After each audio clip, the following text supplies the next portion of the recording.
indestructible. I bounced that thing off, and I would as hard as I could. Fuck yeah! All right. So, are we ready? Did you find the song? I think I found the song. Good. We're going to get started. And we're back here in the C block of the Media Virus podcast, and we're going to take a little bit of a left turn from what we typically do. We're going to look at an article that I came across today, How to Tell If Someone is a Psychopath. Kind of because I think maybe, possibly, we have one in our midst. And what was that little blimpy bloop bloop noise that I just got? That was C block going to the next. Just making sure. I was making sure it wasn't Bill because I would still engage him in a fight.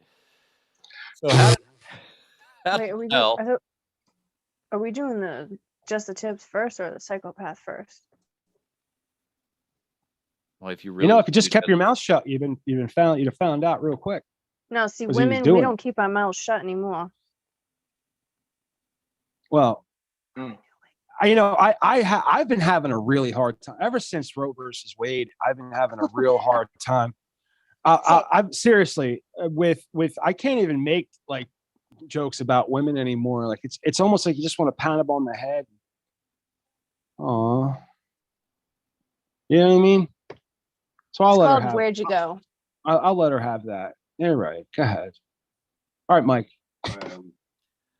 I'm torn now. I don't know if I wanted. I just wanted to shut the fuck up, and then do just the tips so that we can keep her off my back, or if I want to listen to her bitch through this whole segment. The song's called "Where'd You Go." Thanks. Did that bother anybody else? Did anybody? I mean, did anybody give a fuck about that? Just so to recap for everybody listening at home, because you care. Juliet had a song stuck in her fucking head. Couldn't figure out what it was, and then in the middle of a conversation, decides to just shout out the answer of what the name of the song was. So we're putting on a quality program. So. You know what she never talks over? Just the tips. Just the tips. Just the tips. So let's go with that. So I'm gonna get us an episode of Just the Tips loaded up here in the machine, and we'll go to that, and maybe, just maybe, she can be quiet long enough. No, I don't know about that one. That we can enjoy Just the Tips with our good friend Dr. Dre. Good evening, everybody, in the Media Virus podcast audience. This is Dr. Dre, love Dr. PhD from the U of V, coming unto you with another episode of Just the Tips, episode 7.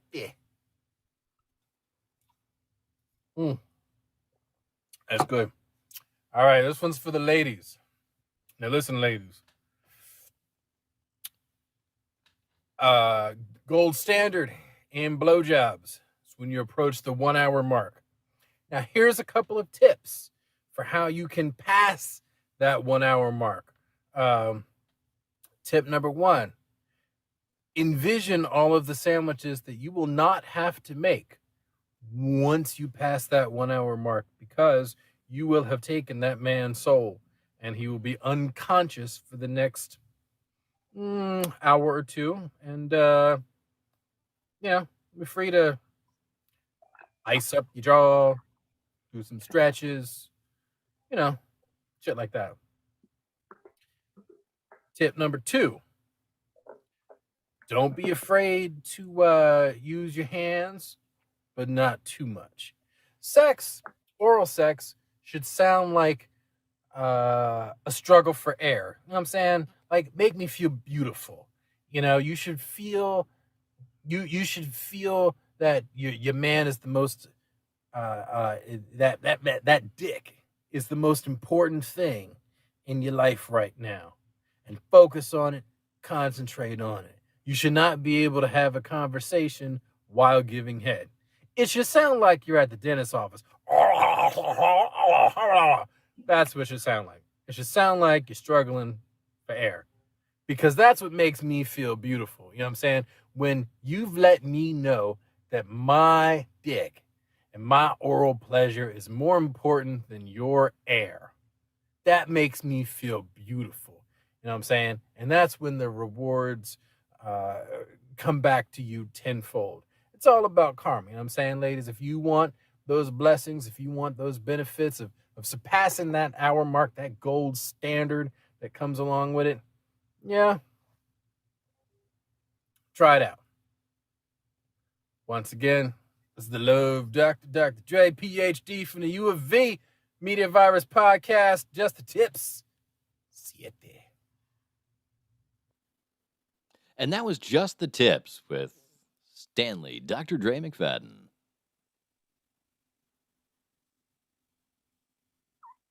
I like that one. I think now we're getting into those ones where I was drinking a little bit. Yeah, I mean, an hour long. That's kind of pushing it. I have put in. I have passed the hour-long mark for Cunnilingus,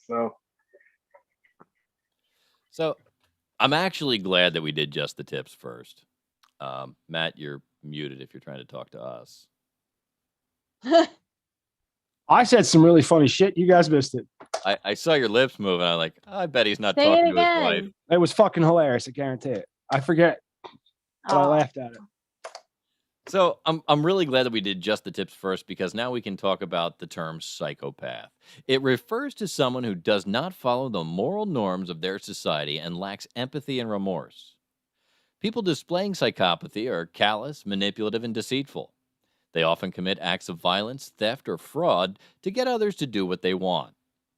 Psychopathy is not an official health diagnosis. However, some psychopathic traits overlap with symptoms of antisocial personality disorder, which is characterized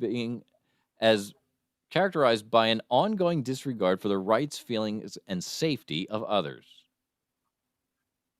Researchers, forensic psychologists, and legal experts often use the term psychopath in a criminal setting. People with psychopathic traits are significantly more likely to be incarcerated during their lifetime.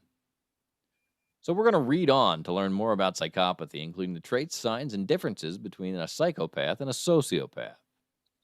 I have to say that this information is not meant to be any form of diagnosis.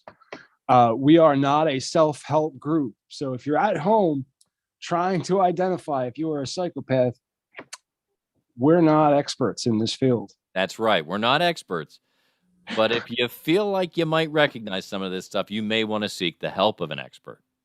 If any of us do, should we say something? I don't know. You might hurt Matt's feelings.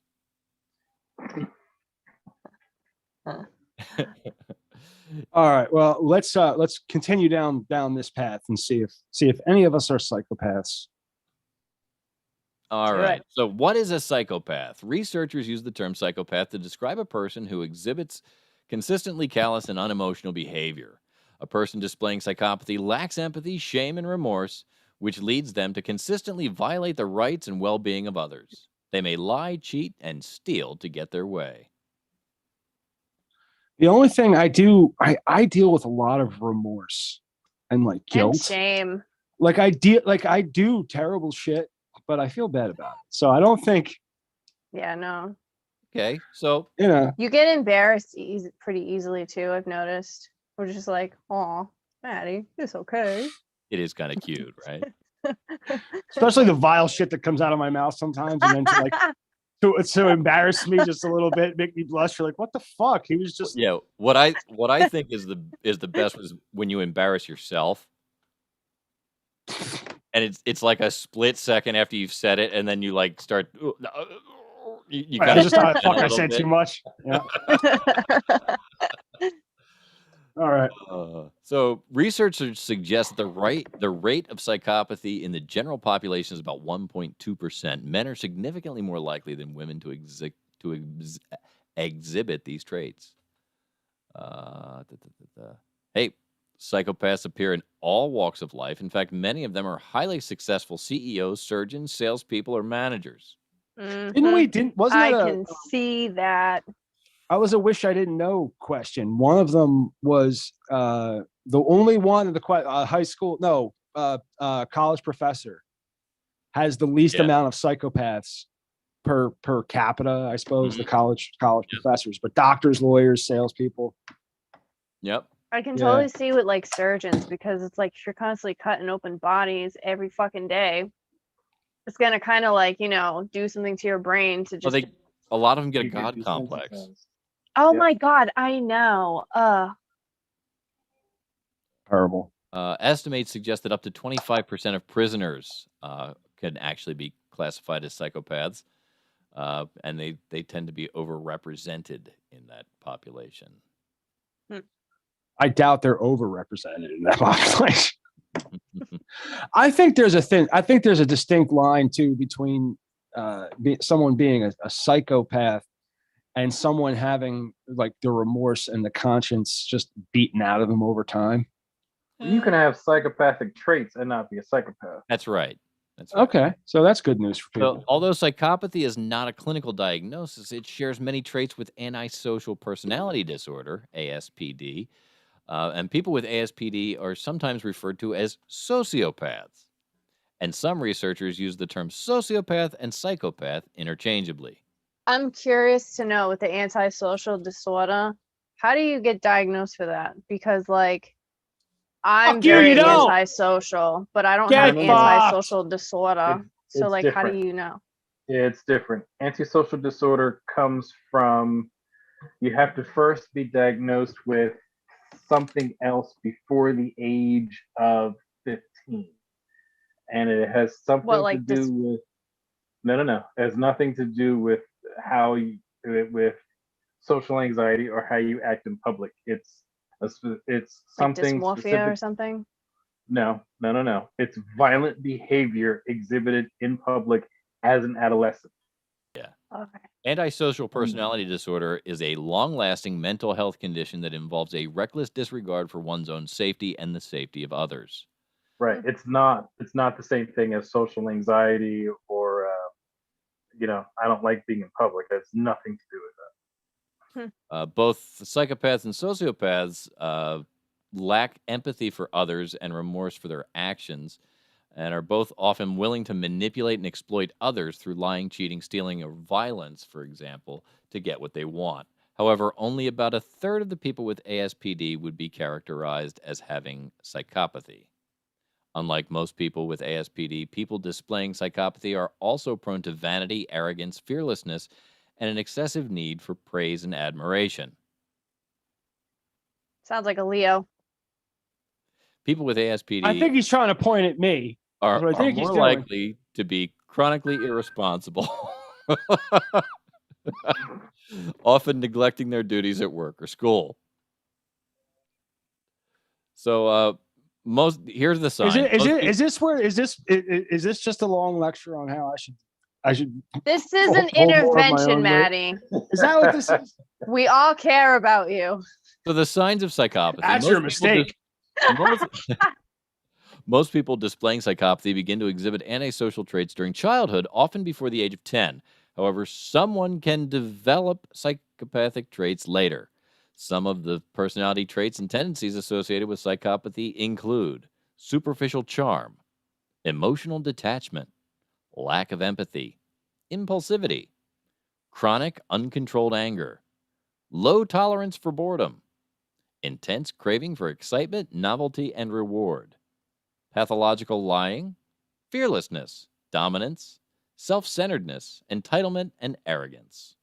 So do a lot of serial killers then actually have social antisocial disorder then? So do you think it's the boredom part? Because those are a lot of the traits for ADD too. There were a couple of things in there where I was like, well, Wait a minute, because like on me. Let me tell you something. Low tolerance for boredom. It is a common phrase in my family for men to say bad things happen when I get bored. So, your question about serial killers is actually interesting because one of the most prolific serial killers of our time, is in fact a sociopath, Ted Bundy. I was just gonna ask if it's Ted Bundy. He was good looking. He's a Sagittarius. Sorry, I looked at his chart earlier. He's a Sagittarius, like a lot of Sagittarius placements, and I think his Mars was in Scorpio. There's a lot, like if you looked at his natal chart, it's just very dark and fucked up. I would love to take a deep dive. We should do a deep dive into serial killers' natal charts. Yo, start a whole new. We can dude. We'll launch a whole new fucking podcast on serial killers' natal charts. I think that's kind of an interesting thing to look at. That would not be a bad idea. But it would also be fun to look at astrology, like the signs compared to psychopaths. Like, is there a specific sign that leads to not leads to, but is more prone to? Because I was thinking about this. Can you think about astrology? Astrology's been around a long fucking time. Yeah. It used to be part of astronomy until it broke off. And with all the shit that goes on, with the gravity and all the sound waves, to think that the way the planets, the way everything, gravity and all these things interact doesn't affect you as an individual, I think is kind of short-sighted. You know what I mean? I think there's a place for it. And I would just like to see what that study is. But let's look to our resident medical professional. They always say the emergency room is not a place to be on a full moon. Like tonight. Yeah, it's going to be some rough work days the next few days. Yeah, like yesterday was crazy. Like anything in hospitals and a care situation, you actually see a change.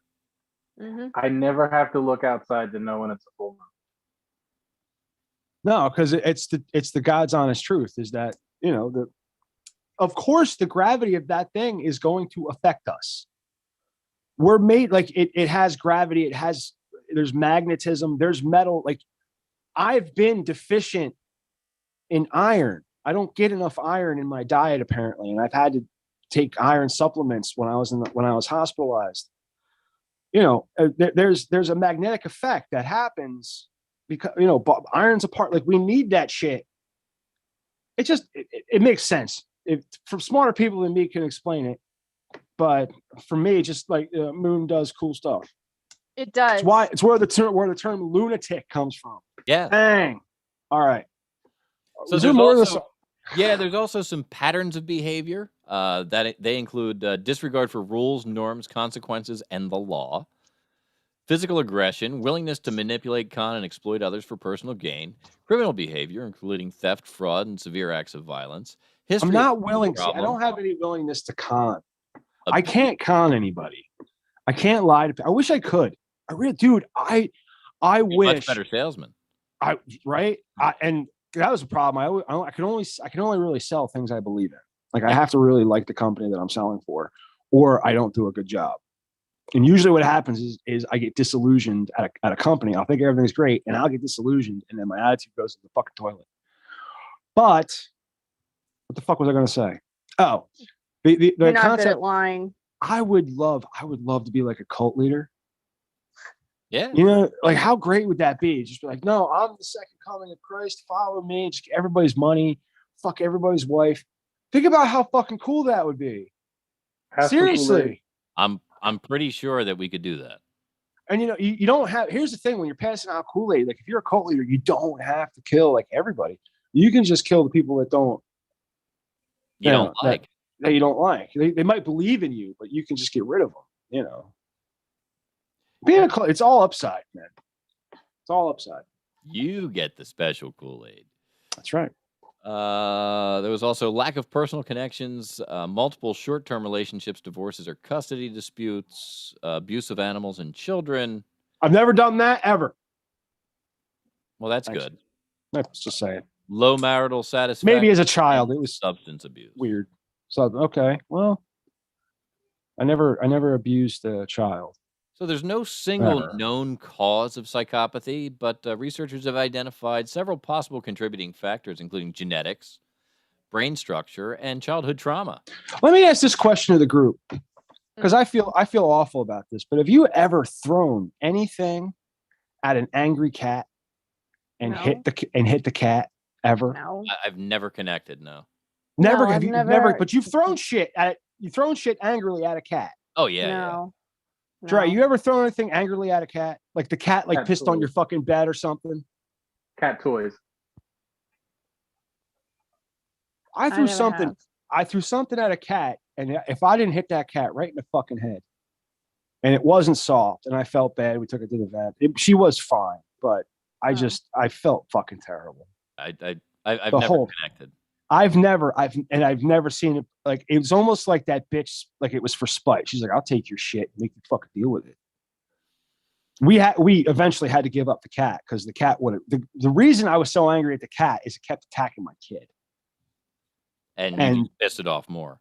Right. And the thing is the kid's autistic. So you can't explain to a 3-year-old not to fuck with the cat because you can't explain it to him. Right. Right.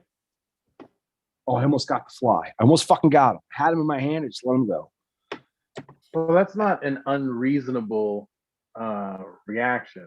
Part of the important thing with psychopathy is it's not following reasonable logical actions. You had, although extreme, wasn't illogical. But I had no intention of hitting the fucking cat. I just the cat's fucking, especially this one. Like, the cat was staring right the fuck at me. It came right anyway. That was many. The child in question, I said, was around 2 or 3. That child is 20. So that's how long ago this was. Oh, I almost got you, fucker. So I'm moving on to the frequently asked questions portion of this article because, again, we're not going to do any diagnosis here. My ex might be psychotic. Well, let's see what kind of questions we can ask. How do you tell if you are a psychopath? Some of the most common signs of psychopathy include a lack of empathy for others, a shallow range of emotions, a lack of guilt and remorse, and a willingness to break the rules for personal gain. Many people with psychopathy have a history of legal problems, broken relationships, criminal behavior, and although this is not true of all people with psychopathic traits, it may help to remember that most people with psychopathy don't seek treatment on their own, as they often have trouble recognizing that they have a problem. Like, how would you know that you're unempathetic? How would you know that? Exactly. How would You know what I mean? You don't How would you about anybody else? What's that? Especially if you're a narcissistic person and you think that, because I mean, most of these people think that like everybody is like kind of against them, right? It's like you versus the world type of mentality. So if you have to hurt somebody to get what you need, you're not going to feel bad about it. You follow what I'm saying? Mm-hmm. All right. Go ahead. What is a narcissistic psychopath? Well, narcissistic psychopathy is not an official clinical diagnosis. While they both disorders have very similar traits, including callousness and manipulativeness, as well as extreme self-entitlement and self-centeredness. Basically, you can be one or the other, but probably not both. How can you best communicate with a psychopath? When communicating with a person with psychopathy, try to keep calm as much as possible. State your boundaries and expectations clearly in order to steer clear of ambiguity. To avoid the potential for manipulation, exploitation, or deceit, it may be helpful to communicate in writing, whether by email, letters, or text, or in the presence of a witness who can verify what was said. If you are in an unsafe situation, leave it as soon as possible. And that's pretty much, if you're in an unsafe situation, please leave it as soon as possible, as soon as it is safe and possible for you to do so. I got a text back from Bill that just says, fuck. What should you do if you feel your child is a psychopath? Beat him to death. Oh. If you are concerned with your child, that your child is exhibiting psychopathic traits, talk to your healthcare provider right away. Early intervention programs can be helpful in promoting healthy coping skills, improving your child's social skills and relationships, and reducing the harmful behaviors. Wow. Parenting classes may help you to bond with your child and improve your own skills as a caregiver. Your child should be evaluated for evidence of past trauma in addition to any other possible reasons, such as another physical, neurological, or mental health condition for their behavior. Neurological. Part of this is, see, this is all brand new. I was watching, in a TikTok today, there was some, I follow this one, it's old commercials. Yeah. And it was, Oh, I love those. but it was, Gen X parents literally needed a PSA to tell them to love their kids. Yeah. Because like the kids, like the mom's on the phone, the kid comes up, just asks a question, you get yelled at, but they're singing. I saw that in the commercial, like the kids always getting yelled at and stuff like that. And it's like, no, love your kids. I saw that. Don't It's just crazy. beat them. That's how we were fucking. Our parents needed to be told to hug us. No, you gotta treat these the little ones. They gotta give them affection, or they turn out really fucked up. And nobody cared. So it was just like, no, we don't. Every time my mom saw that PSA, she turned the channel until she saw the crying Indian. Actually, it was a crying Italian dressed like an Indian. That's right. Did your mom litter after that? No, I got beaten to death. I got beaten every time I littered because of that Indian. That son of a bitch.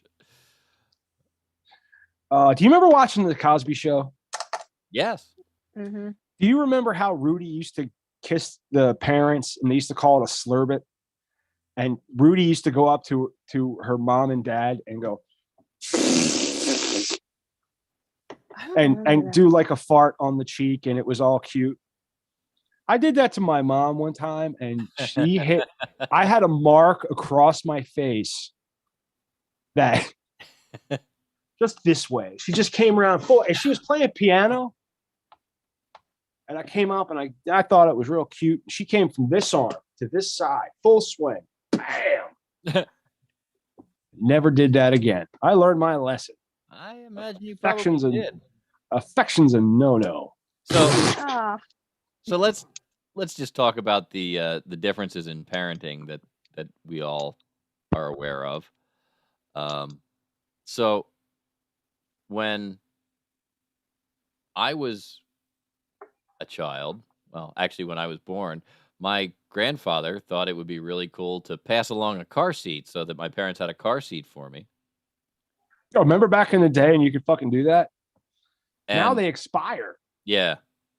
Well, my parents never used it, and I'm pretty thankful they didn't. They already had endeavored to get a car seat to put me in. So this is what Pop thought was okay to put a kid in. Right here. Yeah, dude. Is that? Whoa. It hangs on the back of the seat. What's wrong with that? It's perfect. It hangs on the back of the seat. And look, it's only a little bit rusty. And what the hell is that? Oh my god! Is that real, or did somebody just like no, make? They're Juliet, real. this is car seats from the past. This is that in the 50s and 60s. This is what a car seat was. What the hell, dude? I saw one that literally advertised. This was very early. It advertised that you could hang this car seat on the outside of the door. Oh wow! Yeah, yeah. So you could just hang your kid like outside the car. Like if you got too close, you got too close to a tree. Junior was a pancake. Yeah, when you go to the park, you want him to be outside, so you just take it off the seat and hang it on the door. Yeah, hang it on the window, like when you go to the burger place. You don't want those kids eating your burger. You hang them on the other side of the car. But go to 1970s car seats. Let's take a look at those. Let's see what. Not that they're much better, I'm sure.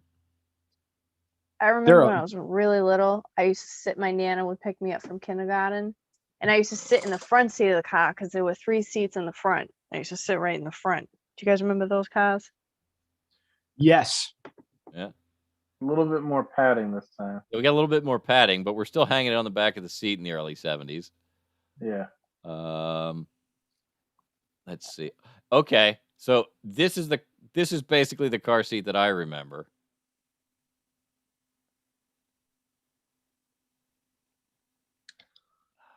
Come on. Photograph load. Oh, well. Oh, here we go. There it is. Yeah. In fact, that is the exact car seat that I grew up riding in with the little head guard up there. And yeah, that's it. Look at that crushed velour fucking interior, man. They don't make them like that anymore. No, they don't. You don't get that mildew smell anymore. Oh, the toddler booster seat. That was always awesome. Those were great. Even better with some of the fucking toys we had. Yeah, I mean, we're both old enough to remember lawn darts, right? That's right. There was a game. That was. Are you? I saw lawn darts in the Christmas tree shop last week, and I got really fucking excited. But it was just it's a bean bag on the end of like it's still a dart, but it's soft and it's a bean bag. I'm like, no. When we were it's got to be like a 9-inch fucking nail on with wings on it. It was like a nail. It was a giant dart. It was like a spike, and they were heavy. With wings. Yep. With cheap ass plastic. I forget the actual word, but the fins. Yeah. The cheap ass plastic used to chip, so then it wouldn't fly straight. So then that's when you started like hitting your friends in the eye. And then you remember what the goal was for that? It was basically a tube, a hula hoop. It was a little thin tube that stuck together, and you put it down at the other end of the yard, and you laid it out like horseshoes, and you threw these darts across the yard. They eventually outlawed them because so many kids got lawn darts in the chest and died. Mm-hmm. Oh yeah, it killed people. It was phenomenal. It's one of the greatest games. One of the greatest games ever. In chemistry, there was chemistry sets where you could like play with lead. Yeah. Yeah. We had everything. Oh yeah. Mm-hmm. Yep. Well, we have the Easy Bake Oven. That was fun. Oh my god, I love my Easy Bake Oven. They still have the Easy Bake Oven. They changed it. It's not the same though, because there were a lot of like. Oh yeah, because it's set fire to shit. It was 100-watt light bulb. I loved using my Easy Bake Oven. They had the best. Let me tell you something, man. You can't cook shit with these LED lights. They don't cook nothing. So this is actually lawn darts right here. Okay, those look kind of familiar to me. I think maybe they were heavy too. Your grandparents might have had them in the garage. My grandparents, all of my cousins are a lot older than me. I'm the second. No, actually, I'm the third youngest now. But these like vaguely look familiar to me, so I think they had these at the cottage when I was a kid. I distinctly remember throwing these straight up in the air.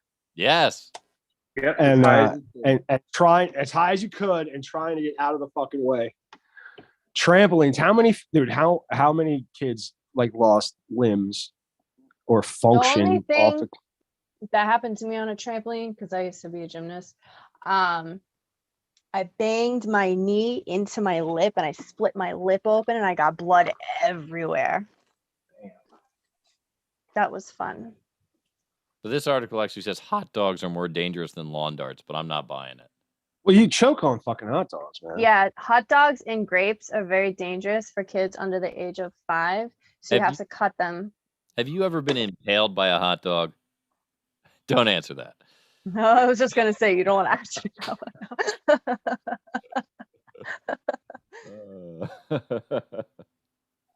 Oh, man. Never choked on a hot dog, but I've been impaled by a wiener. I'm glad nobody talked when you said that. That's going to be before and after every episode now. Now we have a Big Daddy bumper. It's about fucking time. All right. I think that's all I've got. Anybody else? No, I think we're good. That's it for this week. Thank you for joining into the Media Virus podcast. Next week, you're going to have to wait to see what news fucking happens because we don't know yet. We're not fucking fortune. Well, one of us is a fortune teller, but she's not that good at it, apparently. I got him, you son of a bitch. Fuck you. Things are looking up. Strike one from Matty Rock Death. Killed that motherfucking fly. Because when you all the other lights off are all the lights in the house are off. I only have the one light. So when you have the one light and you have a fly, he's gonna fucking. He's been fucking with me all through C block. All through C block, this guy's been right in my face. This son of a bitch, he breathed his last breath. Ha! So, Mike, bring us the fuck home, man. All right. So, thank you very much for joining us in this C block of the Media Virus podcast. Ladies and gentlemen, we will be back next week on Wednesday night again. If you listen live, we do that at 8:30. If you don't, you can catch us on our podcast feeds on Friday, Saturday, and Sunday when the blocks post up. They happen around 5 o'clock Eastern time, just so you know. Ladies and gentlemen, I'm Professor Mike Latouris on behalf of Big Daddy, because he's right there. I see him this week. The Scorpion Goddess, and our fearless leader, Maddie Rockdeff. I'm Professor Mike Latouris, coming from to you live here in Uncle Butch Studios. We'll be back next week here on the Media Virus Podcast.